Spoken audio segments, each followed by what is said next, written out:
Ooh. Hello, good afternoon. Welcome to our webinar hosted by the Russo Law Group. This presentation will cover the top 3 benefits of having a will. Today is August the 5th, 2021. Thank you all for joining us. My name is Ashley, and before we begin, let's cover a few housekeeping items. To help minimize any distractions, your mics are muted. Please submit questions through the Q&A window provided on your Zoom toolbar. We might hit your question during the presentation, but if not, we've saved time at the end for Q&A. We should be together for about 45 minutes, but no longer than an hour. We created a PowerPoint for the program, which we are showing on the screen. We are also recording this and will email you today's video. Please complete a survey and leave us your feedback about today's program. This survey will show in your browser when the webinar ends. If anyone has questions about housekeeping, send me a message in the chat window. All right, now let's get to know our presenters a little bit. We will start with introducing Elena Puma. Elena is the senior partner of the Russo Law Group. She has played a vital role to the success of the firm since joining in 1991. Her practice areas include trust and estate administration, probate, elder law, special needs and estate planning, guardianship, and real estate. Elena has been recognized by super lawyers since 2016. In July of 2017, she also launched Russo Law Group's Alzheimer's and Dementia Caregivers Support Group, affiliated with the Alzheimer's Disease Resource Center. She's also served on the board of NALA and New York NALA. NALA stands for the National Academy of Elder Law Attorneys. All right, let's get to know attorney Joshua Berzak. Josh is an associate at the Russo Law Group. His practice areas include probate, trust and estate administration, and real estate. Josh has earned the recognition of being named as New York's Super Lawyer Rising Star every year since 2019. And this is an exceptional achievement that recognizes only the top attorneys in the country. And the special caveat there is you have to be under 40.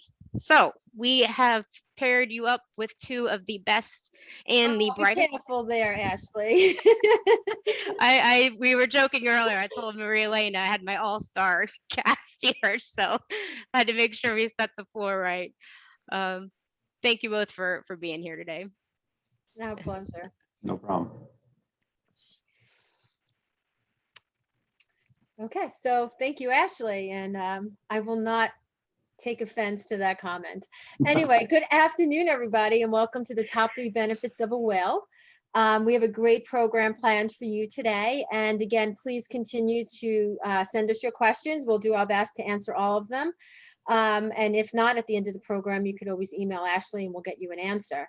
So now more than ever, it is crucial for you to put documents in place to protect yourself and to protect your family.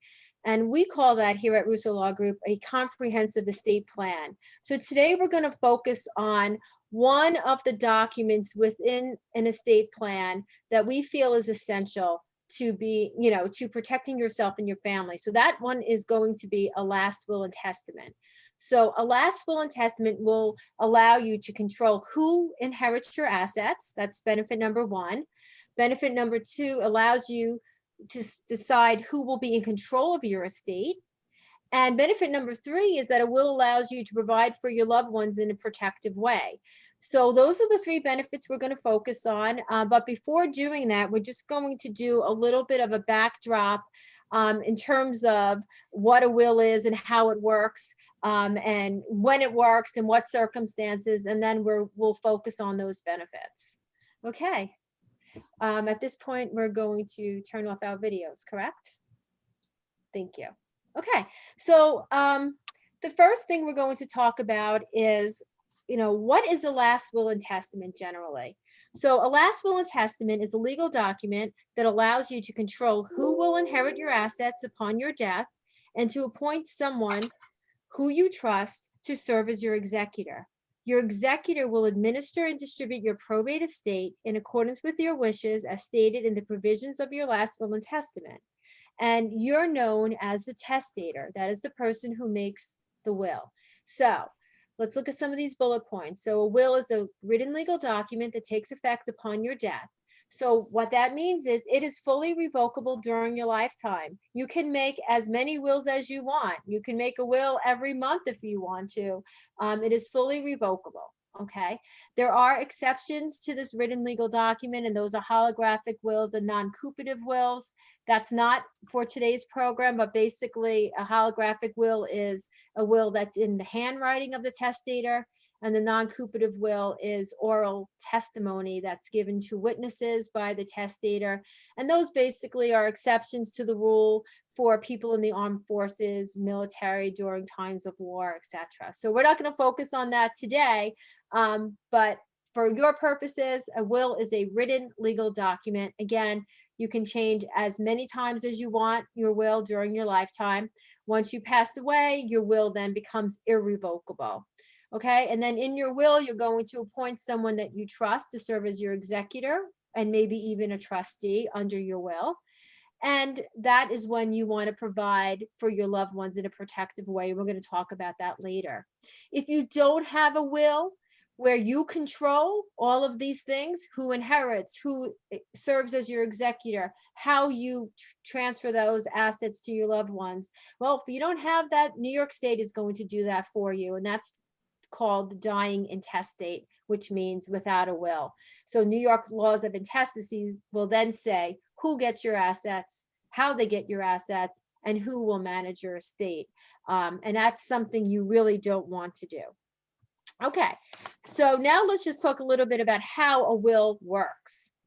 So I'm going to have Josh help me out here, but basically, once the testator creates this will, it is there during your lifetime. It becomes irrevocable when you pass away. And then at that point, you need to commence a probate proceeding. So Josh, can you tell us now, what do you do? So somebody dies, they have a will and they have probate assets, which we'll get into in a little bit. But what do they do now? So it's the responsibility of the nominated executor under the will. So the testator, who he appoints to manage the assets under his will, is the executor, to file the original will, as well as a certified death certificate of the testator, along with a petition requesting the court to validate the will and issue documents, what are called letters testamentary, certifying their appointment so that the institutions that hold those assets are authorized to release them to the executor. The petition is signed by the nominated executor, but there are other additional documents that need to be filed along with it. Most notably, the closest living relatives or heirs of the decedent are required to sign what's called waivers and consents to probate and consents to process. And those documents essentially will allow the probating of the will to go forward without the need to go through what's called a citation, which would involve if there's objections by family members to the will. Okay. And Josh, how does the nominated executor know which court to bring this proceeding in? So the proceeding is brought in the county's probate court, or surrogate's court rather, where their residence is located. So for instance, if an individual lives in Mineola, and that is their last residence as upon passing, the petitioner or executor rather would have to file everything in the Nassau County Surrogate's Court. Okay. So, and then there's a similar proceeding known as an administration proceeding, which follows the same requirements that occurs in the surrogate's court for a person who dies without a will, correct? Correct. So, okay. So in a situation with a will, the executor is appointed and receives letters testamentary. In a situation without a will, an administrator is appointed and receives letters of administration. And that person, again, all of who serves and how the assets pass are going to occur based upon New York laws of intestacy. So you still have to end up in court, but now you're not in control as to, you know, who gets your assets and who the person is that's going to serve as your fiduciary. So I want to point out here that people think, well, I have a will and the will pertains to all of my assets. And we're going to look at this a little more in detail, but generally, I just want to explain to everybody that there are two basic types of assets, two categories, probate assets and non-probate assets. Probate assets would be assets that you own in your name only, like a bank account in my name, Maria Elena, versus a non-probate asset that automatically passes by operation of law and has nothing to do with your will. And that would be like an IRA where you designate a beneficiary, or a joint bank account, or even a trust. So I just want everybody to know that your will only pertain to the assets in your name alone. Okay, so we're going to go through these and give more examples later on. So now that you have a little bit of a backdrop here, let's look at the first benefit, which we've already talked about a bit, and that is you control who inherits your assets, right? So so you have this control and you have a will.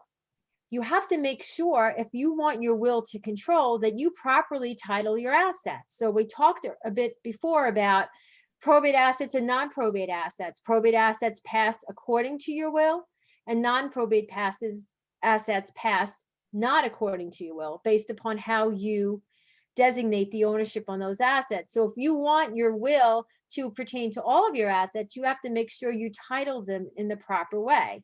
So Josh, we have this beautiful chart here. Can you go through and give us some examples of the differences between probate and non-probate assets? Yeah, so probate assets, as Maria Elena so eloquently put it, is essentially just assets in your name alone. So it's a bank account that has no other name but the individual. In the case of a life insurance or IRA, it does not have a designated beneficiary, or in some cases that we have seen, it may have a life insurance policy or an IRA with a beneficiary who has already passed away and was never changed. And in such a case, the default, as long as there's no secondary beneficiary named, will go to that individual's estate. So that's something to be aware of. If you have a beneficiary named under one of your assets and they pass away, you will want to update that, because ultimately, if you do not, may be payable to your estate. With regards to real property, if the property is in your name alone, or what's called as tenants in common, then the real property would also be a probate asset. With regards to tenants in common, if it's held, as the example seen in front of you, John Smith and Mary Smith, then John Smith has a 50% interest in that property, and that 50% interest would go to the estate to be probated. With regards to non-probate assets, you can see some examples. TOD, that stands for transfer on death. So sometimes you'll see a bank account that says John Smith, TOD, Mary Smith. So in that case, you'd have an account that upon John's passing is transferred to Mary. The bank would ordinarily require a certified copy of the death certificate and Mary's ID to show that John passed away and that she's in fact Mary. And then they would just provide that account to her.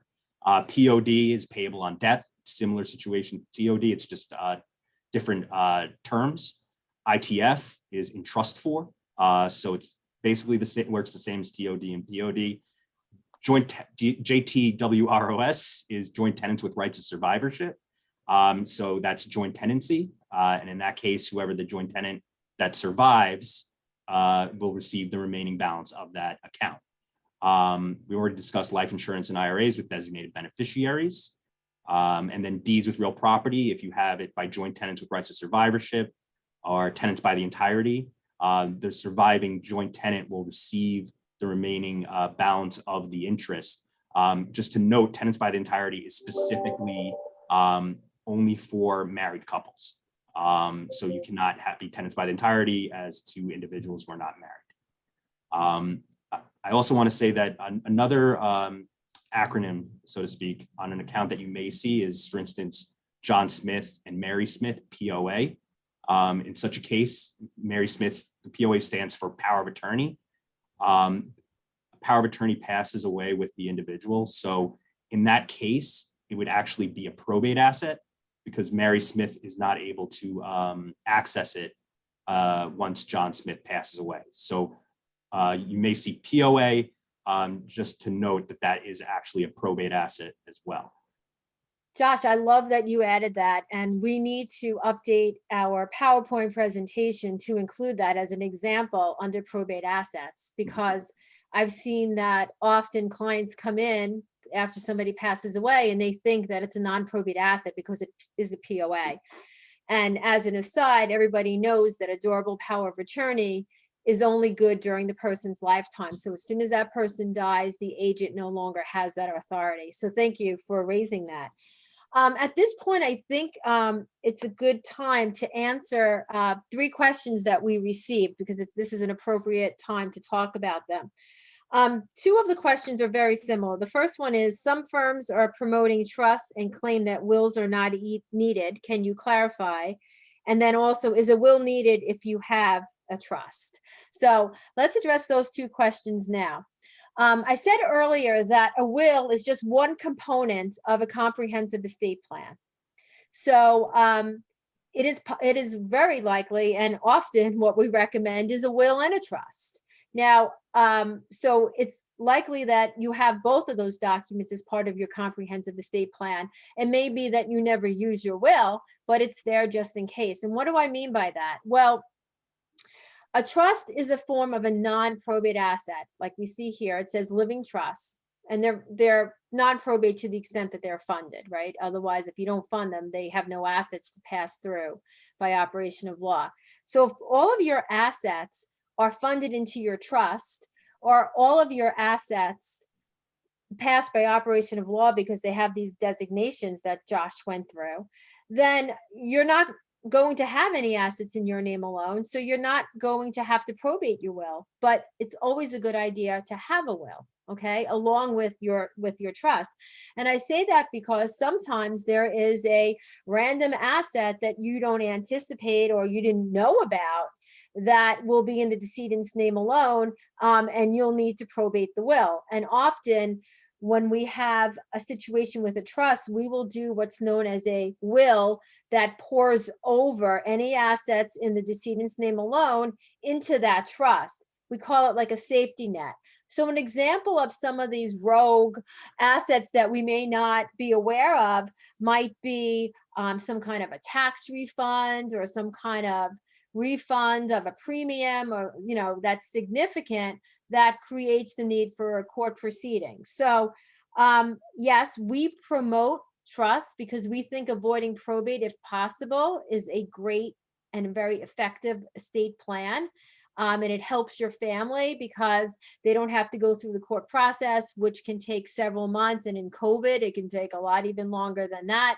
When you have access immediately through a trust, you don't have that delay.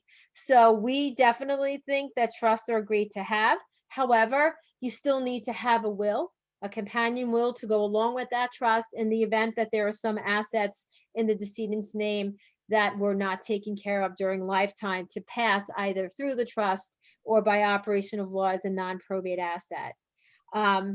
So I think that answers those 2 questions. Is a will needed if you have a trust? Well, it could be if you have some assets that didn't get into the trust.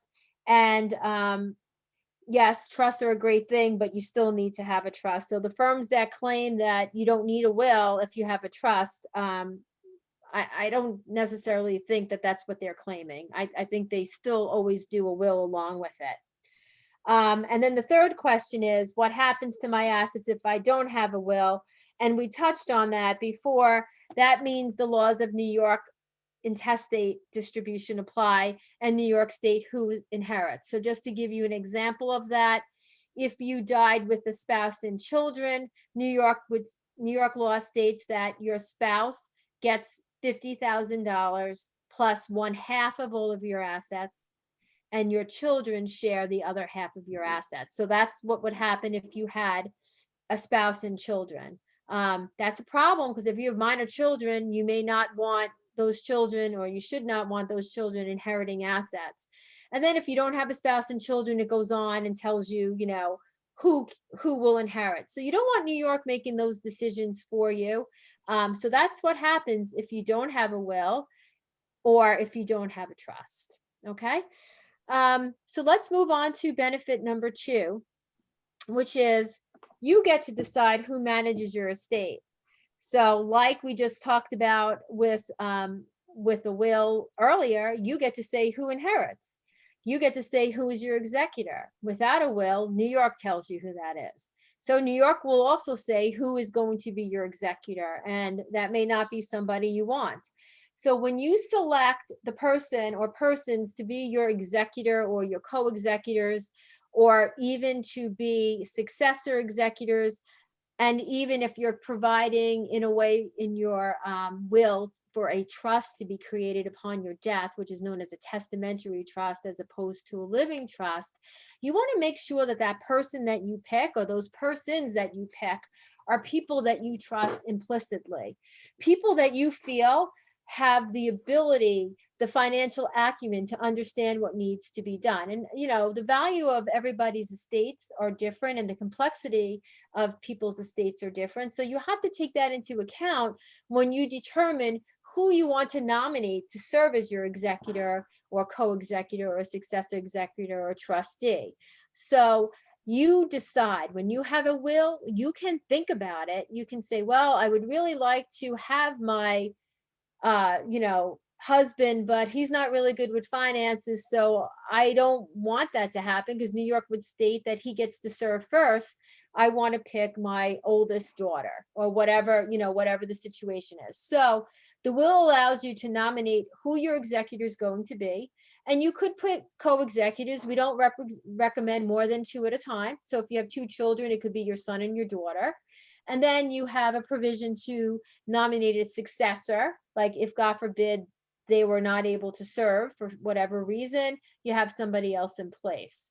The purpose of this fiduciary is to protect, preserve, collect, sell, transfer, and value your assets.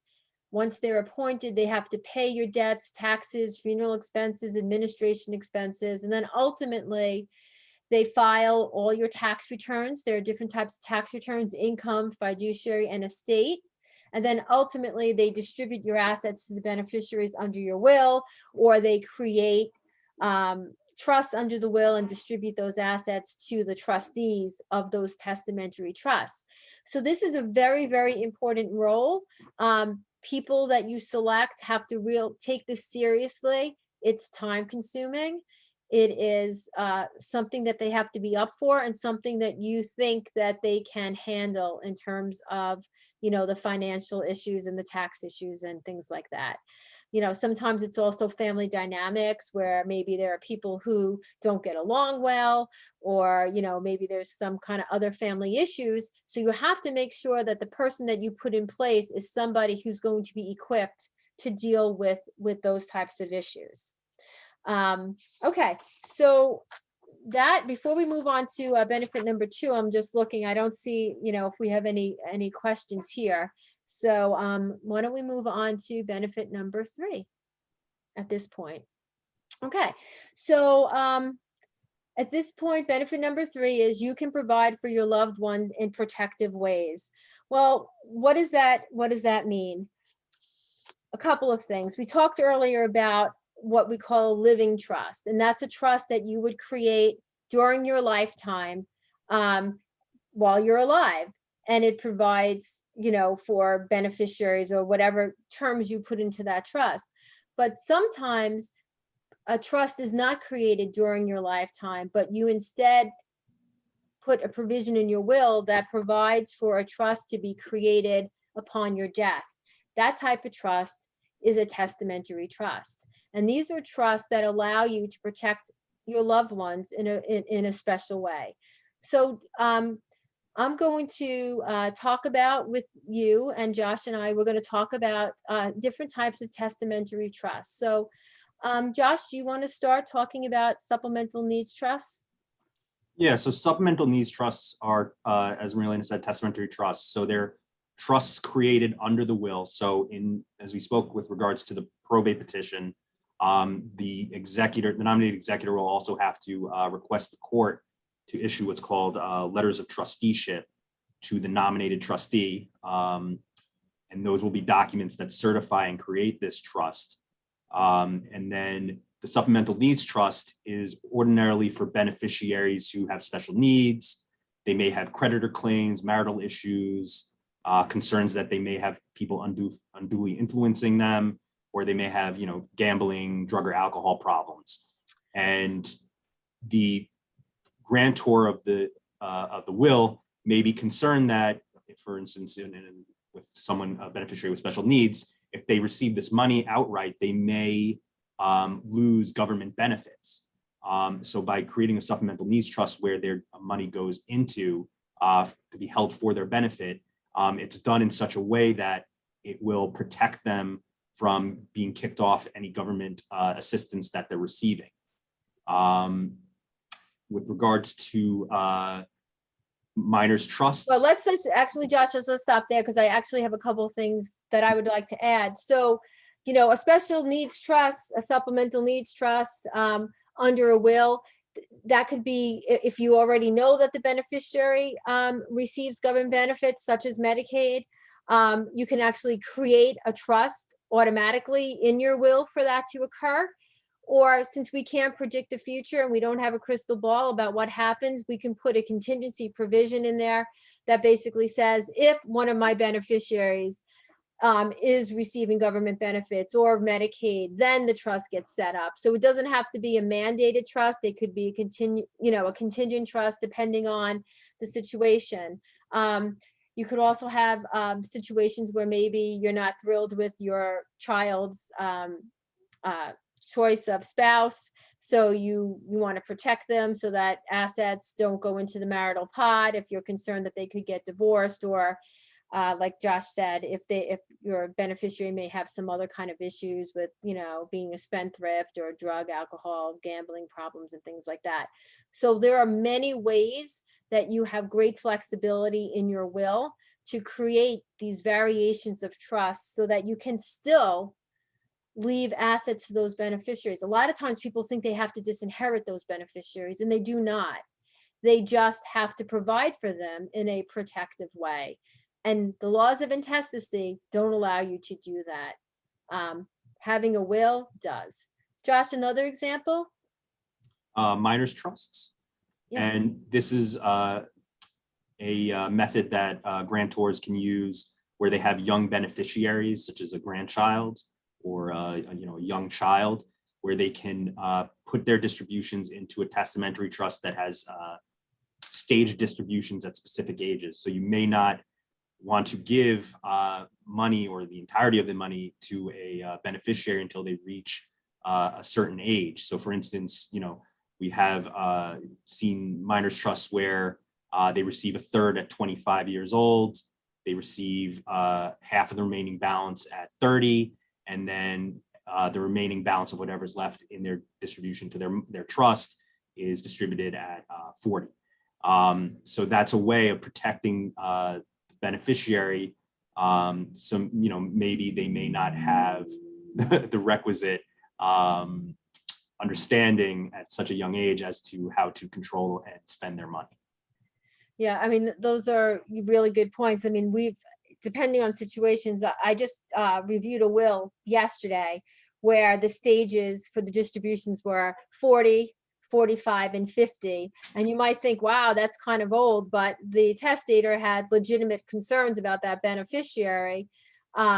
So that's how she wanted, the trust to be laid out. Now, remember, there's a trustee, and there are still provisions in there that give the trustee discretion to use the funds in those trusts for the health, education, maintenance, and support of the beneficiary. It's just that they don't get an outright distribution. It's held in a protective way. Another good example of a minors' trust is, sometimes it's unfortunate, but sometimes a testator's child may predecease them, right? So their will may say, I leave everything to my children per stirpes. And per stirpes means that if one of your children predeceases you, it goes to their children, right? So in that horrible situation, you may have a 5-year-old grandchild who now is going to inherit their parents' share, right, of what you were leaving. So it would be really bad for a 5-year-old to inherit significant assets. So that's another example when a trust would be set up for that grandchild with a trustee, and the trustee uses it for the grandchild's health, education, maintenance, support. And then you have, certain ages where the grandchild could access, make withdrawals from the trust, once they're older.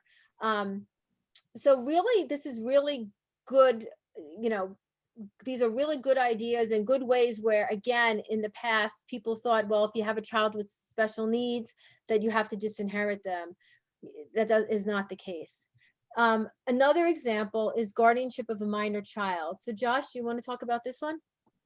So in this instance, you can have a provision in your will that nominates a specific individual to act as guardian for any of your children that remain under the age of 18. And then just as with an executor or trustee, you can name a successor guardian. God forbid that initial guardian has a reason for not being able to serve. Yeah, this is definitely something that, as a parent of a child who's under 18, it's really something that you really don't want to talk about, right? Or think about is, well, God forbid, what happens to me if I die before my child turns 18? Who's going to be my child's guardian? And what if that person can't be the guardian? Do I have a successor in place? Or God forbid, usually it would be your spouse, right? The other parent. But what if we're both gone? It's very important that you put something in your will saying, if something happens to me before my children reach age 18, then, and my husband is they're not here either, then I appoint my parents or my brother or my sister, whatever, to serve as the guardian of my child until he or she is age 18. It's a very difficult thing to think about, but it's something that you need to put into your will, because otherwise you're going to have to leave it up to somebody petitioning, somebody willing to come forward and serve in that capacity. And I was telling Ashley and Josh before we got onto the webinar today that I received a very disturbing call this morning that a good friend of mine who passed away 5 years ago, her husband died this morning, and their daughter just turned 18. And it just really hit home to me, because you don't think about how often does that happen where you have a minor child who loses both parents. So this is crucial. Having a will gives you the opportunity to put guardians in place for your children. We have received 2 tax questions now. I'm going to hold those to the end because that may lead to some further questions. So I just don't want anyone to think I'm forgetting about that. So the point I want to make here is, I think it's a common misconception that probate is a bad thing. I always hear from clients, oh, we're going to have to probate. Oh, that's horrible. It takes so long and it costs money. And yeah, some of that is true. Yes, it costs money, and sometimes it takes longer than other times, or if people contest or the courts are backlogged because of COVID. Yeah, sometimes there's a delay. However, probate is not always a bad thing, because it allows you to provide for your loved ones in a protective way. And that is the whole third benefit that we're talking about, because you can't, if you don't have a will, you can't provide this, because this just gives you the options to put things in place, because no one knows when they're going to die. We know we're going to die, but we don't know when, and we don't know what the situations of our beneficiaries will be at that time. So this gives us the ability to make provisions. So probate is not always a bad thing. So avoid, because you always hear about avoiding probate, and sometimes, yeah, it's a good thing, but in certain situations when we have beneficiaries with special issues, it's sometimes necessary. Okay, so just like in summary here, the top 3 benefits of having a will. So Josh? Well, you get to control who inherits your assets by documenting your wishes. You get to control who manages your estate by empowering someone you trust, and you can provide for your loved ones in a protective way. Yeah, so I mean, this whole pandemic is just a reminder to all of us that life is unpredictable and we must be prepared, right? I mean, earlier on in the pandemic, when it first started, we were hearing horrific things about people dying, and the courts were backed up, and people had wills and didn't have wills, and it was just a horrible situation. So, you know, it's really important to think about it now, create a last will and testament. If you have one already, review it, see if it meets your needs, see if it provides for the people that you want to inherit, see if it provides for the right people that you want to control your estate in terms of your executor and trustee.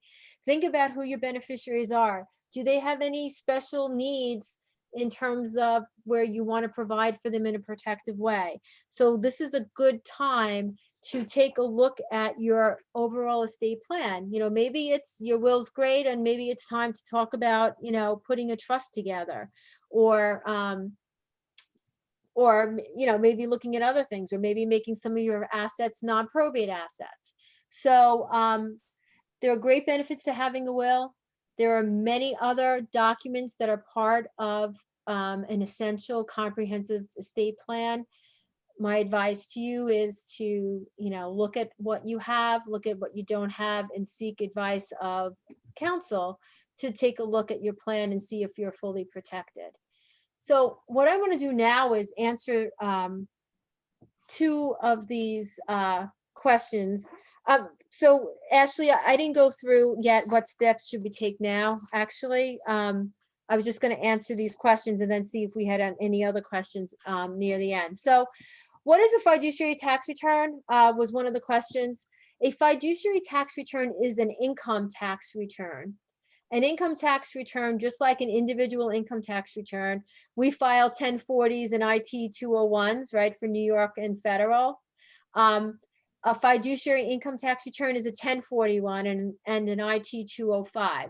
Similar forms, but basically it's the executor of the estate reporting the income generated by the estate, or it's the trustee of the trust reporting the income generated by the trust. So it's an income tax return. For purposes of a trust, it is due on April 15th, just like an individual income tax return. And for purposes of an estate, it could be due on April 15th if the estate is running on a calendar year, or it could be due on the 15th day of any other month if the estate is running on a fiscal year. Okay, the next question, I'm going to ask Josh to answer it. For calculating the federal and New York State estate taxes, do you need both probate and non-probate? Do you add both probate and non-probate assets? That's the first part of the question. So Josh, first state what a New York and federal estate tax is conceptually, and then how do you calculate the value of the gross estate? So conceptually, federal and New York estate tax is a tax that is levied against a decedent's gross estate.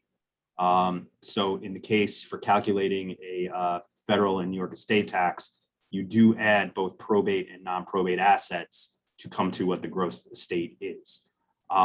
With regards to the current estate tax exemption limits, New York State, I believe, for an individual who passes away in 2021 and is a New York resident, is over $5.9 million. Right, it's $5,930,000. And then a federal for an individual who passes away in 2021 is over $11 million. So they're extremely high, especially compared to only 5 years ago. Yeah, so the federal is 11,700,000 to be exact. Yeah. So again, so basically an estate tax, this is a tax on the asset, whereas the fiduciary tax is a tax on the income earned by the asset. So that's the biggest distinguishing factor between a fiduciary income tax and an estate tax. And just to add, I apologize. The calculation of the gross estate is the value of these probate and non-probate assets at the date of passing. So that is what the calculation is used. Right. So everything is valued as of the date of death.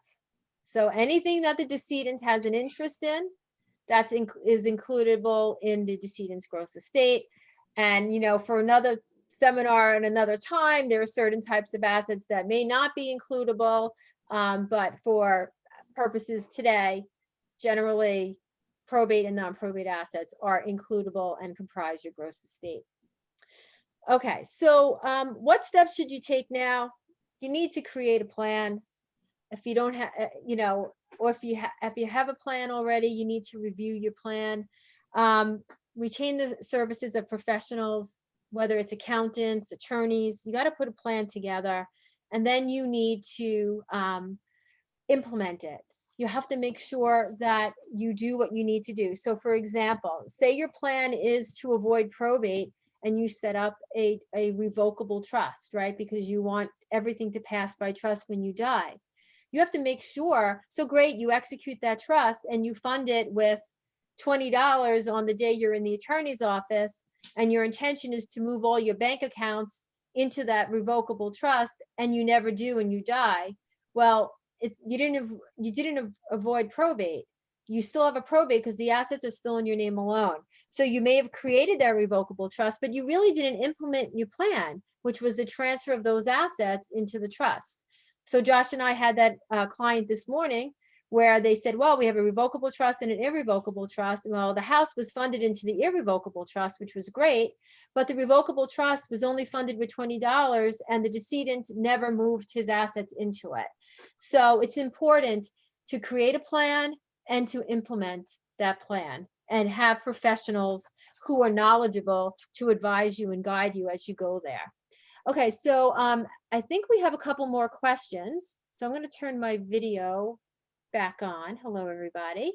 And let's take a look at what these questions are. Hold on. A friend was told that she did not, I don't know if it's a question or a comment. Let's see. A friend was told that she did not will because all she had were investments. She is single, had no children, and has only one sister. Obviously, her sister will inherit whatever she has since she is her only living relative. My friend says she doesn't have a large estate. Was the attorney's advice appropriate? Correction. Told she did not need a will because all she had were investments. So, Corinne, thank you for this question. I know Corinne very well. A friend was told that she didn't need a will because all she had were investments. Let's start with there. Well, it depends. I think everyone should always have a will, number one, because you never know what asset's going to show up that you didn't know about or if there's an issue. Okay, so we had a client today that this morning that thought that a bank account had a beneficiary designated on it. Well, there were 4 accounts. 3 of them had a beneficiary and the 4th one didn't. Now we have a probate. So you never know what's going to happen. So you should always have a will. In your friend's situation, maybe she has an investment account with a brokerage firm, and maybe she has that brokerage account titled TOD, meaning transfer on death, meaning it passes as a non-probate asset. And that's why the attorney said you don't need a will because you already have this account passing by operation of law when you die. But again, what if something changes? What if there's an issue with the financial institution, losing that beneficiary designation? You want to have a will in place just in case. The second part of this comment is she is single, has no children. So that means if she had no will, intestacy would first say to a spouse and children. So we don't have that. And then it says it has only one sister. Well, after intestacy, it would go up to parents. So I'm assuming, Corinne, in your friend's situation, her parents have predeceased, which then intestacy law says it goes to her siblings. Now, you say here she has only one sister. That might mean she has only one sister ever, or she has only one sister surviving. If she had more than one sibling and they predeceased, the children of those siblings, the nieces and nephews, would also inherit along with the one surviving sister. So you really have to look at the facts of the situation. Again, that may not be what she wants. If she wants her one sister to survive, she better have her one surviving sister to inherit. She better have a will that states that, because otherwise the nieces and nephews of predeceased siblings would also take a share. So I think that hopefully that answers the different variations in that scenario. I am not seeing any other questions at this time. So Ashley, I think we are good. All right. What did I say about the best and brightest on here today? So thank you, Maria Elena and Josh. Our pleasure. Yeah. The question on the slide begs, what makes Russo Law Group different? If we haven't shown you already, Team Russo can use its experience and knowledge to provide solutions to find, if you find yourself in a crisis situation. We can use our knowledge to help you avoid problems in the future. We truly care about our clients. We have over 35 years of planning experience. We've served over 18,000 families across Long Island in 3 convenient office locations: Garden City, Lido Beach, and Islandia. We will make home visits if necessary and also arrange for office document signings. We are available for virtual meetings and consultations. We have 5 partners, 5 associates, and over 20 administrative and support staff. We are also ranked as a best law firm by the US News. Also, please join us again on August the 26th for our next webinar. What is the difference between a healthcare proxy and a living will? Do I need both? So I have just sent the link to register in the chat box. Please keep an eye out for your emailed invitation. Also, feel free to share that invite with your family, friends, and colleagues. All right, now on to the really fun part. For everyone joining us live today, I am very excited to offer all of you a discount on your estate planning meeting. This meeting fee is typically $475, but we are offering it to you for just $300. During this meeting, you'll sit down with an experienced estate and elder law attorney. He or she will review any existing legal documents, review personal and financial information, answer any questions or concerns that you have, and lay out a plan designed specifically for you. Now, this coupon has some restrictions. As I mentioned before, this is only being offered for those of you on the call right now. And also, you must schedule the meeting before the end of this month. Okay, so pretty simple rules. Please keep an eye out for your coupon to be emailed along with today's recording. You should bring this coupon with you to your meeting. All right, so in closing, I would like to thank our presenters for sharing your knowledge and time with us. Any parting words of wisdom before I close this out? I guess my only words of wisdom would be plan ahead, be proactive, because life throws us curveballs all the time. Amen. All right, we appreciate all of you for joining us. Please leave your feedback in the post-webinar survey. Until next time, be safe and well. Bye, everyone. Bye. Great day.